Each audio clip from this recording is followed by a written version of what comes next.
말씀은 사도행전 20장 17절부터 24절까지 교독하겠습니다. 바울이 밀레도에서 사람을 에베소로 보내어 교회 장로들을 청하니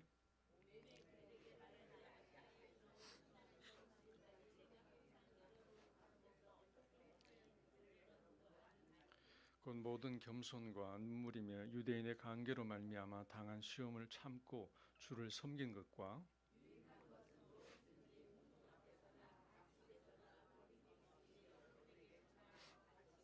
유대인과 헬라인들에게 하나님께 대한 회개와 우리 주 예수 그리스도께 대한 믿음을 증언한 것이라.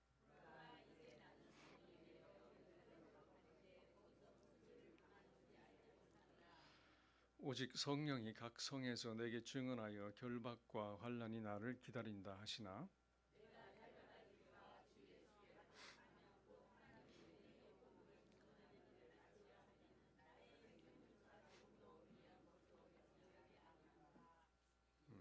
아멘.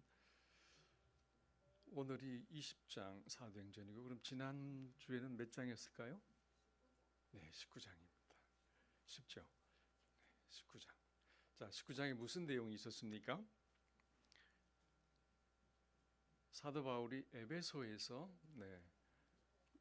약 3년 동안 날마다 말씀을 가르치고 이제 복음을 전파하니까 이 에베소에 복음이 아주 크게 확산이 되고 사람들 속에 많은 변화가 일어납니다. 우상을 버리고 또 마술책도 태워버리고 사회의 변화가 일어나기 시작하죠. 자, 하지만 반대되는 바울과 그 복음을 반대하는 세력도 아주 거칠게 일어나게 되죠. 그래서 바울이 이 에베소에서 제자들과 작별한 이후에 다른 지역으로 이제 이동을 합니다. 그 이동 경로가 1절에서 6절까지가 나와 있어요. 지도를 한번 볼까요? 여러분이 사도행전이나 신약을 볼 때에 이 지리를 익혀두면 우리가 읽는 바울의 서신서가 굉장히 생동감 있게 다가옵니다. 지역을 크게 세 등분을 해보면 오른쪽에 아시아라고 돼 있죠. 오늘 이제 터키, 튀르키예 지역이 이제 아시아 또는 소아시아라고 부릅니다. 그러니까 우리가 살고 있는 아시아가 아니고 우리는 극동아시아죠. 동남아시아, 동아시아 지역인데 여기는 이제 서남아시아, 그러니까 아시아라고 그랬거나 또는 옛날에는 소아시아라고 그랬어요. 아시아 마이너라고 그래서 이제 소아시아라고 불렀고요. 주로 터키가 이제 여기에 해당이 되고, 자 건너편에 빌립보, 데살로니가 이쪽 지역은 마게도니아 또는 마게도냐라고 이제 불렀고요. 그 밑에 있는 지역이 이제 헬라 지역입니다. 오늘 본문에 나오죠. 헬라라고 하는 지역이 나오는데 이제 흔히 말하는 그리스 지역이 바로 이쪽 지역입니다. 또 성경에 보면 이것을 이제 아가야라고도 불렀어요. 아가야. 그러니까 성경에서 아가야라고 나오면 이 그리스 지역이다라고 생각을 이제 하시면 됩니다. 자, 아시아 지역의 에베소에서 3년간 복음을 전하다가 어디로 갔다고요? 마게도냐로 갔다고 그랬고 그 다음에 헬라 지역으로 갔다고 그랬어요. 그리고 헬라에서 이제 한 석 달간 말씀을 전하고 또 제자들을 격려하고 그 다음에 어디로 돌아옵니까? 드로아 지역으로 다시 위로 올라가서 드로아 지역, 아시아 맨 위에 있는 드로아 지역으로 돌아옵니다.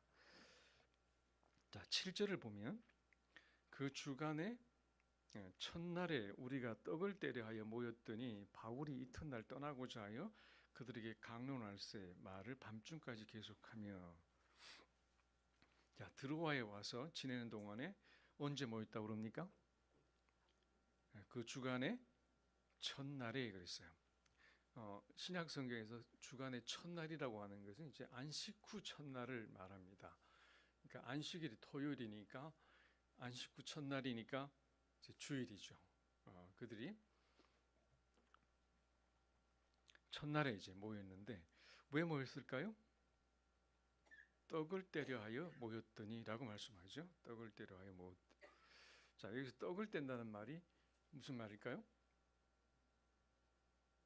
성찬식을 한다는 뜻이죠. 주의 만찬을 하기 위해서 이제 모였다는 것입니다. 당시에는 성만찬과 예배가 이제 같이 있었기 때문에 주일날 이제 예배를 드리러 모인 거예요. 근데 모임 시간이 아침이 아니고 이제 저녁 시간입니다. 그래서 식사 교제인 애찬도 하고 만찬도 하고 이제 예배를 같이 드리는 것이죠. 그런데 오늘날처럼 이렇게 1시간 예배를 드리는 게 아니고 형식에 이제 크게 구애를 받지 않았기 때문에 말씀이 이제 길어집니다. 여기 보면 강론이라고 되어 있거든요. 강론이란 말은 혼자서 일방적으로 하는 것이 아니고 설교를 하는 것이 아니고 설교도 하지만 질문이 있으면 그에 대한 대답도 하고 이제 주고받으면서 이제 말씀을 나누니까 시간이 길어지겠죠. 근데 그 다음날 새벽에 또 바울이 일찍 나가야 했기 때문에 그 전날 밤에 늦게까지 이제 말씀을 나누었습니다. 자, 그랬더니 이 피곤에 못 이긴 유두고라고 하는 청년이 3층 창가에 걸터 앉아 있다가 떨어져서 죽습니다. 그래서 그 예배를 드리던 그 집의 분위기가 갑자기 장례식장 분위기로 바뀌죠. 하나님의 은혜를 주셔서 바울을 통해서 그 청년을 살려냅니다. 그 부활의 산증인이 되긴 합니다. 자, 그런데 유두고가 창틀에 기대 앉지 않고 안으로 방 안에 들어와 있었으면 떨어졌을까요? 안 떨어졌을까요? 멀리 떨어져 있으니까 이제 졸음이 와서 이제 그러다가 이제 사고를 당했죠. 주로 예배 뒷자리에 앉는 사람들이 사고를 많이 칩니다. 스마트폰도 보고 또 잡담도 하고 이 집중을 잘 못해요. 그래서 가급적 앞으로 오는 것이 은혜 받는 것이고 옳은 길입니다. 제가 여기서 보면 스마트폰을 누가 보는가 다 보이거든요. 다음 한 달에 한 번씩 공개를 좀 할까 생각도 드는데 미리 보지 마시기를 바랍니다. 그리고 이제 예배 후에 축도를 마치면 후주가 나오잖아요. 후주를 왜 할까요? 네, 주님과 나 사이에 마지막 대화를 하는 것이죠. 주께서 주신 그 말씀들, 또 내게 주신 은혜를 감사하면서, 그리고 내가 주 앞에서 어떻게 살아야 할지를 결단하고 주님 앞에 영광을 돌리는 시간인데, 그 저쪽 뒤쪽으로 이제 어수선한 분들이 조금 있어서 그렇게 하지 않고 끝까지 예배에 집중할 수 있도록 협력해 주시면 감사하겠습니다. 자, 바울이 그 다음날 아침 일찍 어디로 가죠? 드로아에서 32km 떨어진 아소라는 지역으로 갑니다. 지도를 한번 보여주시겠어요? 자, 맨 위에 드로아에서 그 다음 지역인 아소로 내려왔습니다. 아소로 가는 길이 두 길이 있어요. 육지로 오는 방법이 있고 배를 타고 갈 방법이 있는데 바울이 어떻게 갔을까요? 네, 걸어갔습니다. 자, 그러면 나머지 일행은 어떻게 했을까요? 배를 태워서 보냈습니다. 이 드로아와 아소의 거리가 약 32km쯤 됩니다. 그러니까 하루 이틀 걸렸겠죠. 그 이틀 동안 걸어오면서 무슨 생각을 했을까요? 어떤 사람은 이 바울이 배멀미를 하기 때문에 걸어갔을 것이다 이제 이렇게 이야기도 합니다. 그런데 뭐 그럴 수도 있지만 바울이 그동안 이 전도 여행을 하면서 많은 시간 배를 타고 다녔어요. 그리고 그 이후에도 아소부터는 또 배를 타고 이동을 하기 때문에 배멀미 때문은 아닌 것 같고 바울은 하나님 앞에서 기도하기 위해서 혼자 걸어간 것 같습니다. 제자들이 위험하다고 말리기도 했지만 다 보내고 혼자서 그 길을 걸어가면서 주님과 교제하고 또 성령의 제 음성을 들었을 겁니다. 그래서 그 이후에 이 아시아 지역의 교회에 이단들이 들어올 것이라는 이야기도 들었고 또 자기가 앞으로 예루살렘으로 가서 또 각 도시마다 어떤 환난과 고난을 당하는지 그런 것도 알게 됩니다. 그렇지만 그 마음이 성령께 붙들려서 예루살렘으로 가게 되었다는 것도 알게 됩니다. 자, 그러면서 이 주님과의 깊은 교제 속에 이 자신에게 맡겨진 이 복음의 능력을 더욱 확신하고 그 사명이 더욱 분명해져서 그 이후에 교회 장로들에게 이야기하는 것을 볼 수가 있어요. 그래서 우리도 때때로 주님과의 이 교제를 바울처럼 또 주님처럼 남들과 떨어져서 한적한 곳에서 1대1의 교제와 기도를 할 필요가 있습니다. 저는 낮에 가끔 이제 성도님들 중에 교회 혼자나 둘이서 같이 와서 기도하는 분들이 이제 있습니다. 이 주일뿐만 아니라 이 낮에도 기도를 위해서 항상 이 교회는 이제 개방이 돼 있고 지하부터 5층까지 어디든 다 쓰실 수 있습니다. 기도하기 위해서 우리 교회 예배당 또는 여러 공간들을 잘 애용할 수 있기를 바랍니다. 자, 바울은 이 아소에서 배를 타고 어디로 내려갑니까? 지도를 볼까요? 자, 어디로 갔죠? 아소에서 배를 타고 밀레도로 갑니다. 에베소를 들르지 않았어요. 3년이나 말씀을 가르치고 머물렀던 곳이라면 당연히 에베소로 갈 것 같은데 에베소로 가지 않고 이제 밀레도로 갑니다. 이 밀레도는 에베소 다음으로 이 아시아 지역에서 이제 큰 도시예요. 에베소 못지않게 큰 도시입니다. 철학의 아버지라고 불렸던 이 탈레스가 태어난 곳이죠. 탈레스는 모든 만물의 근원이 물이다 그랬던 사람이죠. 이 탈레스가 서양 철학의 선구자로 불리는 사람인데 이 밀레도 출신입니다. 자, 바울이 오랫동안 사역했던 에베소에 들르지 않고 밀레도에 들르고 바로 간 것은 두 가지 이유가 있어 보입니다. 에베소를 방문하면 어떤 일이 있을까요? 아직도 그를 반대하는 사람들이 있고 바울을 적대시하고 있기 때문에 문제가 발생할 수도 있고 또 아는 사람들이 많으니까 또 시간도 지체가 될 것입니다. 또 한 가지 이유는 이제 그가 예루살렘에 오순절 전에 도착하려고 하는 계획을 갖고 있었다고 이제 말씀을 하고 있죠. 이 오순절 날에 종교적인 명절이고 축제가 열리는 곳이니까 전 세계 각국의 유대인들이 이제 예루살렘으로 몰려들죠. 바로 그렇게 몰려든 사람들에게 이 복음을 전하기에 가장 좋은 기회가 아니겠습니까? 또 그들을 통해서 또 복음이 전 세계로 확산돼 가니까 바울에게 있어서는 이 선교를 위한 굉장히 중요한 전략적인 기회였을 겁니다. 자, 그래서 그는 밀레도로 가지 않고 에베소로 가지 않고 밀레도에 와서 에베소 교회의 장로들을 밀레도로 내려오도록 이제 요청을 하죠. 자, 그래서 어려움에 처해 있는 에베소 교회를 섬기고 있는 그들을 불러서 격려하고 또 말씀을 주기 위한 것이죠. 자, 에베소에서 밀레도까지 거리는 약 한 60km 정도가 됩니다. 한 2, 3일 걸려서 도착을 했을 겁니다. 그리고 그들에게 마지막 고별 설교를 이제 하게 되죠. 그 내용을 크게 세 가지로 이제 요약을 해볼 수가 있습니다. 19절부터 쭉 보면 그 요약한 말씀들이 나오는데요. 그러니까 첫째는 자신의 살아온 삶에 또 사역의 고백이 있고 그리고 앞으로 무슨 일이 일어날 것이며 또 교회 지도자들이 어떻게 교회를 섬겨야 하는지를 이제 권면을 하게 되죠. 자, 19절을 같이 한번 읽어보겠습니다. 곧 모든 겸손과 눈물이며 유대인의 간교로 말미암아 당한 시험을 참고 주를 섬긴 것과 20절도 볼까요?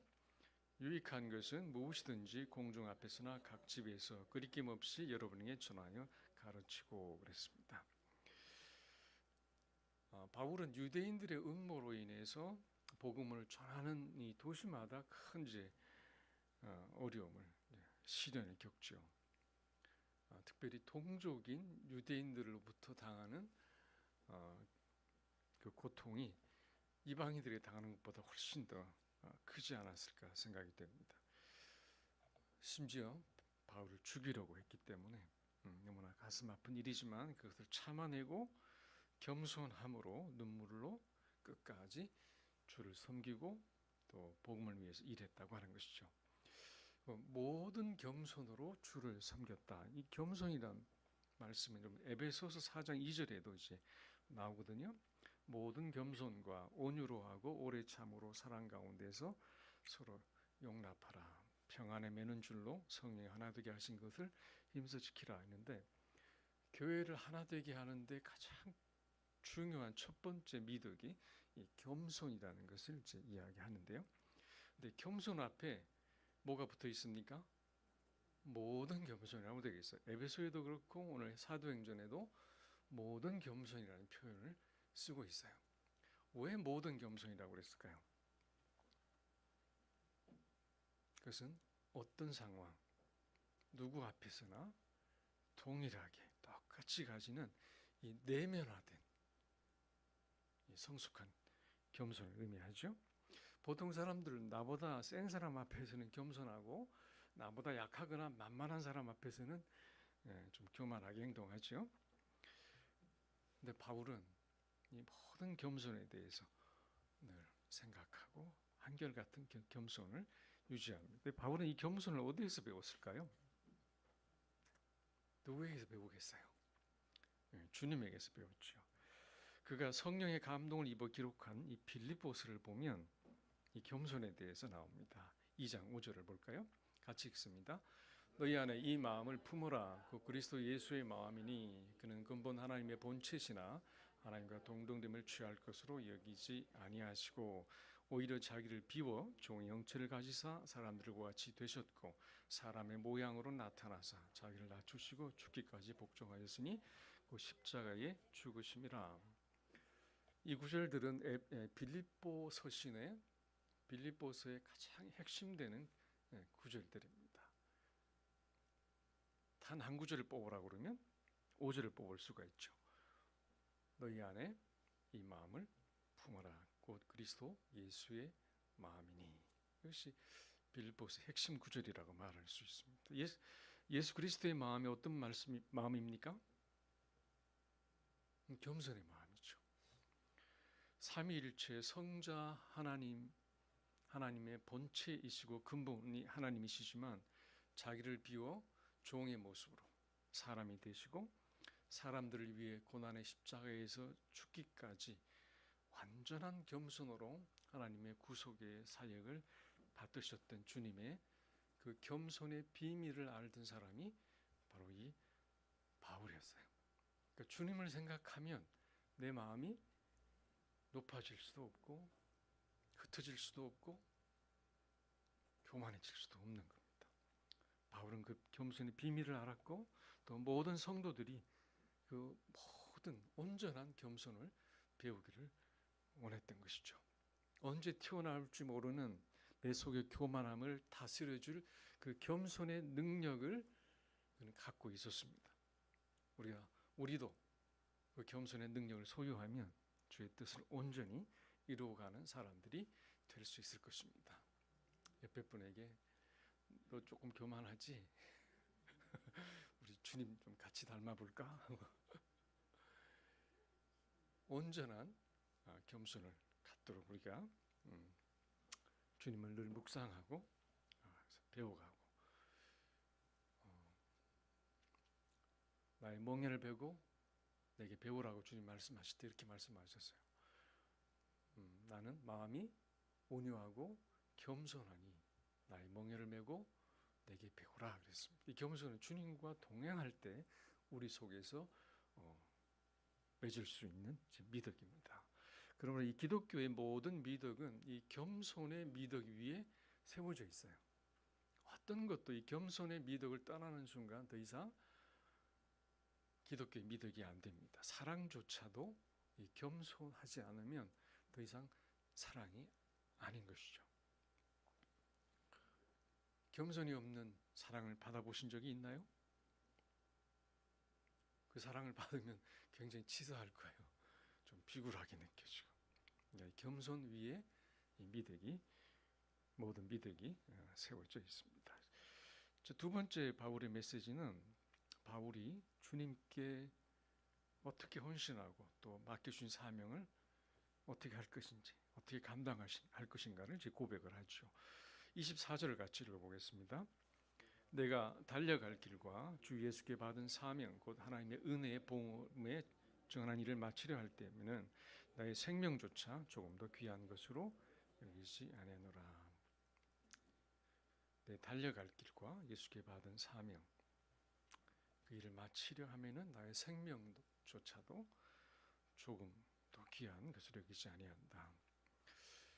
바울에게는 분명한 이 사명이 있었어요. 어떻게 그렇게 선명한 사명을 갖고 있었을까요? 그런데 바울뿐 아니라 모든 그리스도인들에게는 하나님이 주신 사명이 있습니다. 각자에게 주신 사명이 있어요. 어떤 성도는 그것을 알고 어떤 성도는 모른 채 자기의 삶을 살아갑니다. 오늘 많은 그리스도인들의 삶의 목적이 이 땅에서의 성공과 이 땅에서 행복하게 사는 것이 삶의 목적이 되고 말았습니다. 성경은 우리에게 성공하지 말라고 말을 하나요? 행복하지 말라고 그럽니까? 아닙니다. 세상에서도 성공하고 행복하게 살아야 합니다. 그렇게 하지 말라고 말씀하는 게 아니에요. 다만 그것은 인생의 최종적 목적이 아니라고 말씀하는 거예요. 또 최종적인 사명도 아니라는 겁니다. 삶의 여정 가운데 주어진 하나님의 선물이고 도구이거나 우리의 필요에 대한 하나님의 공급하심이라는 것이죠. 그런데 어떤 사람은 그것이 그리스도인의 삶의 목적이고 또 진정한 성공인 줄 아는 것입니다. 그것은 세상 사람들이 구하는 것이고 우리가 만약 그렇게 한다면 그들과 똑같은 것을 구하는 것이죠. 자, 성경의 말씀을 하나님의 말씀을 신구약을 다 줄이고 또 줄여보면 그리스도인들에게 주어진 궁극적인 세 가지의 사명이 나온다고 제가 가끔 말씀을 드렸습니다. 자, 이게 뭐죠? 네, 사랑. 또 뭐 다른 말로 약간 신학적인 말로 대계명. 그렇죠? 그다음에 또 하나 뭐죠? 지상명령. 그리고 세 번째는 신의 성품에 참여하는 것이죠. 몸과 마음과 뜻을 다해 전 인격적으로 하나님을 사랑하는 것과 또 이웃의 유익을 구하는 이웃사랑. 그래서 우리는 대계명이라고 부릅니다. 가장 큰 계명이라고 부르죠. 두 번째는 땅끝까지 가서 복음을 전하고 제자를 삼으라고 하는 이 지상명령. 세 번째는 매일의 삶에서 주님의 성품을 닮아 마침내 주님의 형상으로 완성되어 신의 성품에 참여하는 것이 우리의 삶에 주어진 삶의 목적입니다. 그럼 우리 이 땅에서 우리가 성취하고 또 우리가 가지고 누리고 하고 있는 이 모든 것들이 이 세 가지의 목적에 어울리는지, 이 세 가지 목적을 이루는데 적합한 것인지를 늘 살펴보아야 합니다. 오늘 바울은 자기에게 맡겨주신 사명을 완성하기 위해 자기의 목숨도 소중하게 여기지 않았습니다. 말하자면 자기의 생명을 바치면서도 성취해야 할 너무나 가치 있고 완전한 사명인 것을 고백하고 있는 것이죠. 자, 행복한 삶을 살기 위해서 우리의 목숨이 필요합니다. 이 땅에서 살기 위해서 목숨이 필요하지만 그 목숨을 내놓을 만큼 가치 있는 사명을 갖고 사는 사람이 진정으로 행복한 사람이죠. 옆에 분에게 행복하십니까? 물어보세요.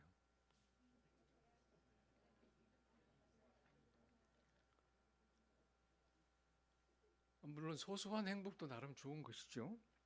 근데 인생의 사명이 없는 행복은 마지막 날에 인생의 마지막 시간에 자기의 삶을 돌아보면서 내가 누려왔던 그 소소한 행복이 그 정체가 무엇인가를 깨닫게 될 것입니다. 마지막 날 마치 우리가 흔히 말하는 안고 없는 찐빵 같고 가뭄에 물 없는 구름 같은 허망한 것에 불과하다는 것을 우리는 깨닫게 될 것입니다. 자, 그런데 이 사명은 막 그냥 내가 찾는다고 찾아지는 게 아닙니다. 아무리 교회를 오래 다녔어도 주님과의 인격적 관계가 없고 주님과의 이 사랑의 감격이 없으면 그 사명은 남의 이야기예요.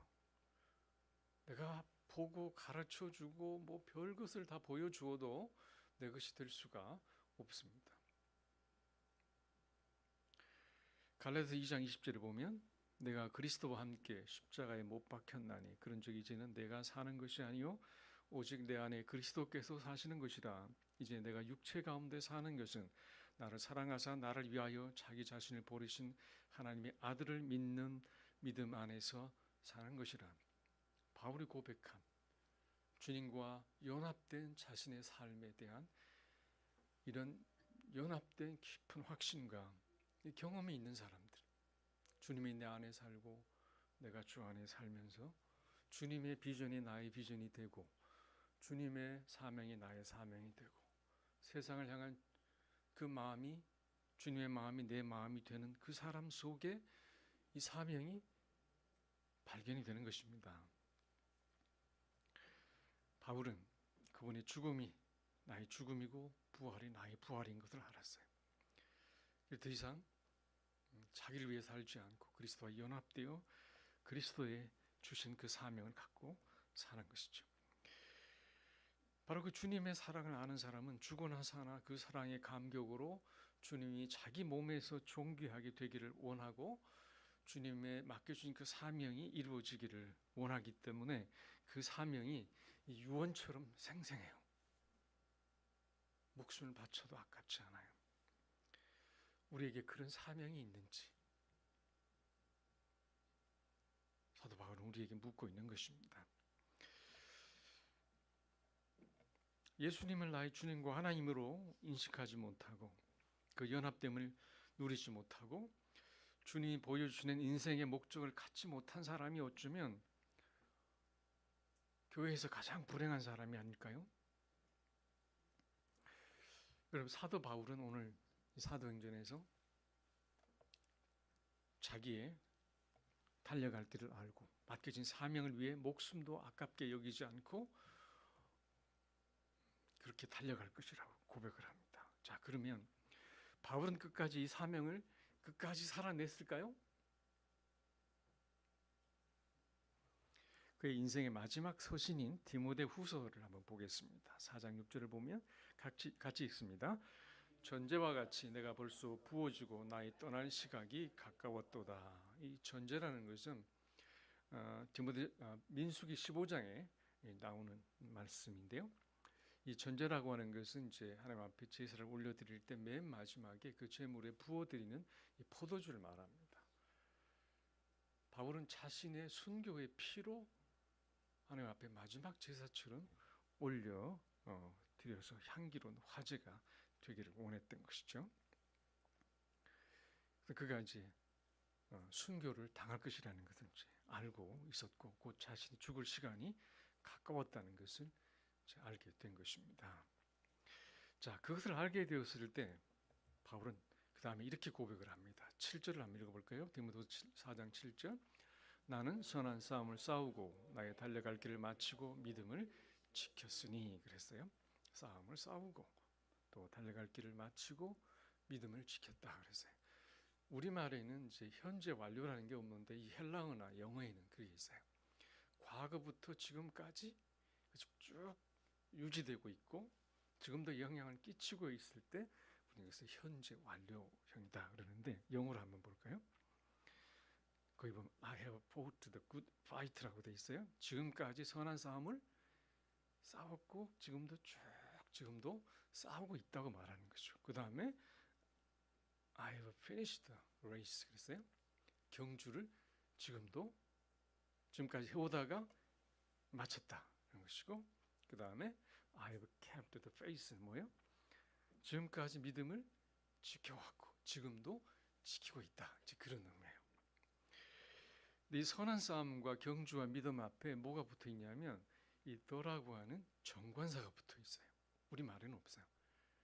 보통 이런 어를 붙이는데 여기 정관사 더를 붙이고 있어요. 무슨 뜻일까요?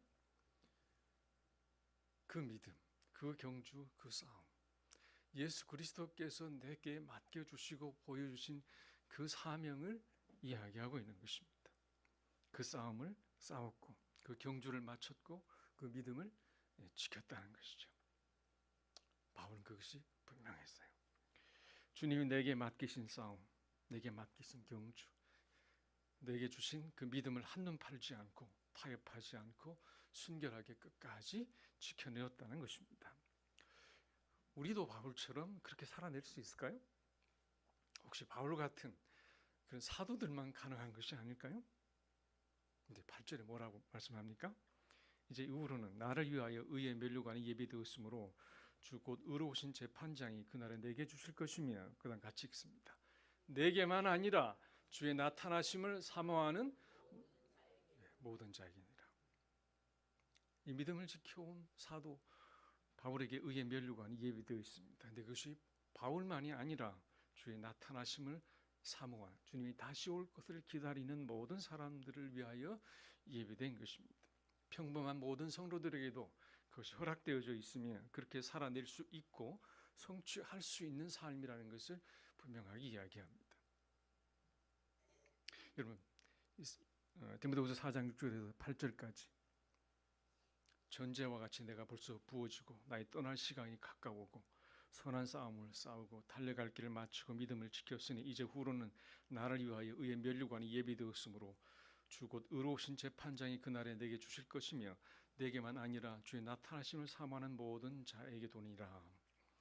이 순교의 죽음을 앞두고 있는 사도 바울의 고백을 보면서 여러분 무엇이 느껴지시나요? 죽음을 앞두면서 마음이 우울해지고 슬픔이 가득하고 후회스러워지고 무슨 낙심이 있나요? 그런 분위기가 느껴지시나요?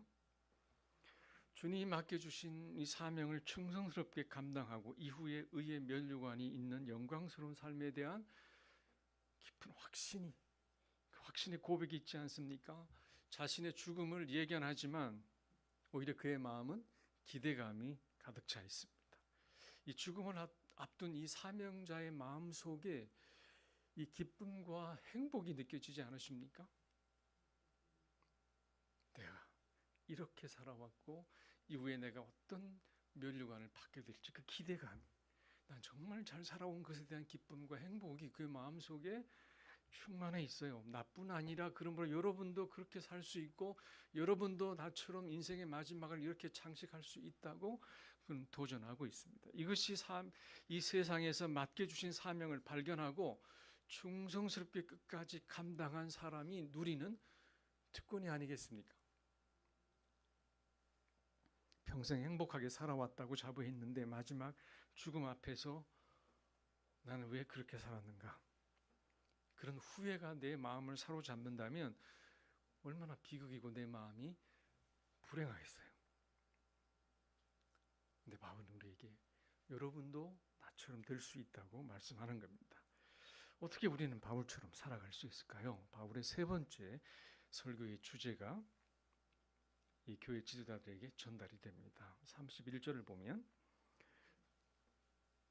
그러므로 여러분이 일깨어 내가 3년이나 밤낮 쉬지 않고 눈물로 각 사람을 훈계하던 것을 기억하라.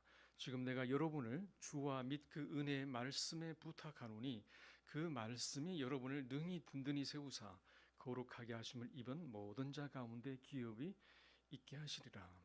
바울이 지도자를 권면하고 그들에게 교회를 위임합니다. 그러나 바울은 그 교회를 누구에게 위임합니까? 주님과 하나님의 은혜의 말씀에 부탁합니다. 사람들이 가르쳐주고 격려하고 지지할 수도 있지만 궁극적으로 우리의 영혼을 지키는 것은 주님과 주님의 말씀인 것입니다.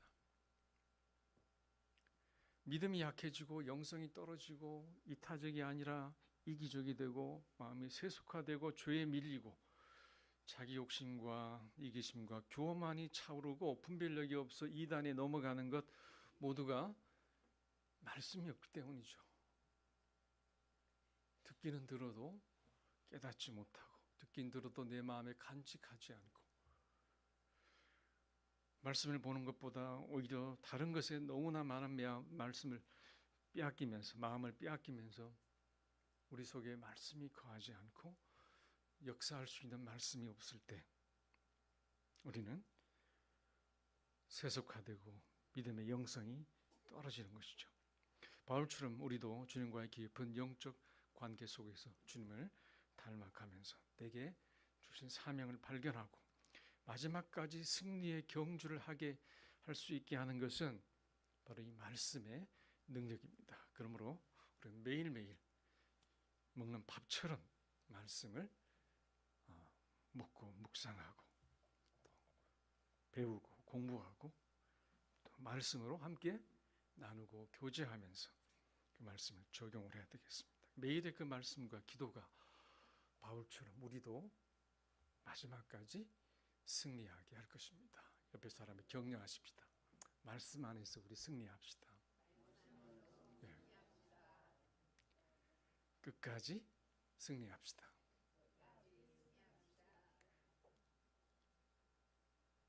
아무도 포기하지 않게 하십시오. 기도하겠습니다.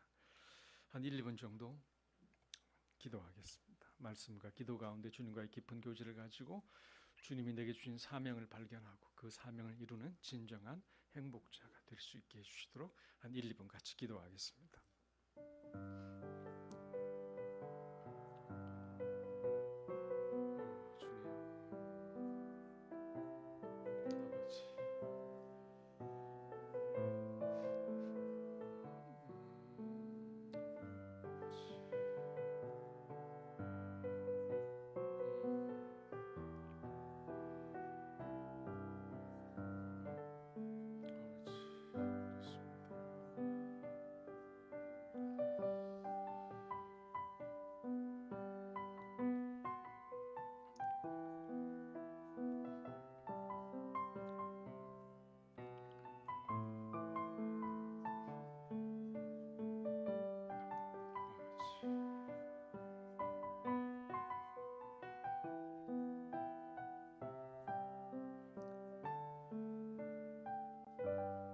하나님 아버지, 바울의 생애를 통하여 우리에게 주시는 이 말씀의 도전을 감사합니다. 주님 앞에 서는 그날까지 우리의 삶이 한결같이 선한 싸움을 싸우고 믿음의 경주를 하고 우리의 믿음을 지키고 그 사명을 까지 완수할 수 있도록 주님이 도와주시옵소서. 우리에게 주신 그 주님의 사명을 깊이 발견하고 그 사명을 향하여 우리의 삶이 잘 조율되게 하시고, 그래서 주님 앞에 서는 날 참으로 착하고 충성스러운 종이라고 주님의 칭찬을 듣는 행복한 주의 자녀들이 되게 하여 주옵소서. 예수님 이름으로 감사하며 기도합니다. 아멘. 네, 우리 다 같이 일어나셔서 461장 올려드리겠습니다.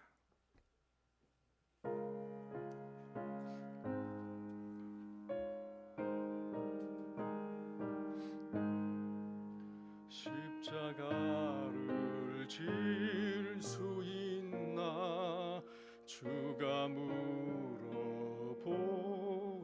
때 죽기까지 따르오리.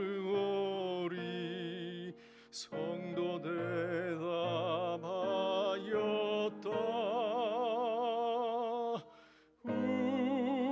우리의 심령 주의 것이니 주님의 형상 만두소서. 주 인도 따라 살아갈 동안 사랑과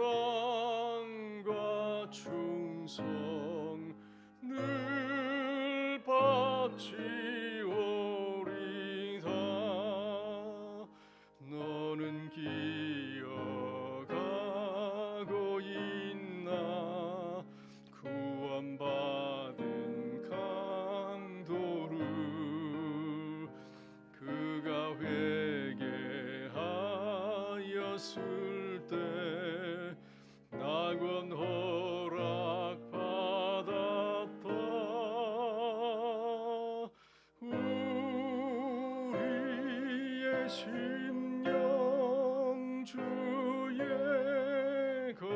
것이니 주님의 영성만 두소서. 주 인도 따라 살아갈 동안 사랑과 충성 늘 바치오리다. 걱정 근심 모든 그늘 너를 둘러 덮을 때 주께 내 영 맡기겠나. 최우승님 믿으며 우리의 심령 주의 것이니 주님의 영성만 두소서. 주 인도 따라 살아갈 동안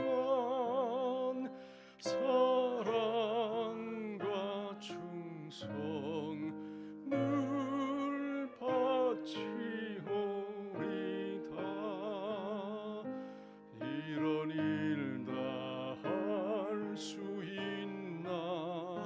주가 물어보실 때 용감한 자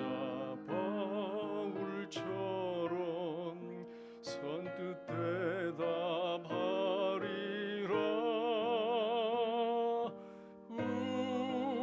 우리의 심령 주의 것이니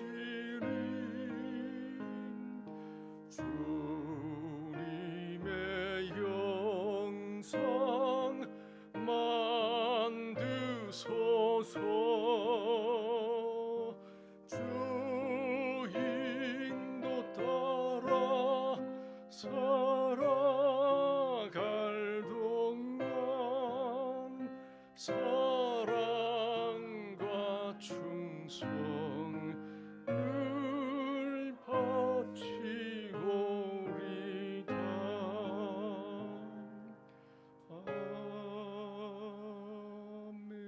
아멘. 지금은 우리 주 예수 그리스도의 크신 은혜와 하나님 아버지의 극진하신 사랑하심과 성령님의 감화 감동하시며 능력 주시며 인도하심이 주님의 오심의 그날에 참으로 착하고 충성된 종으로 하나님 앞에 서기를 원하는 주의 사랑하는 믿음의 식구들과 이 교회와 이 나라와 이 민족 위에 지금부터 영원히 함께 있을지어다. 아멘.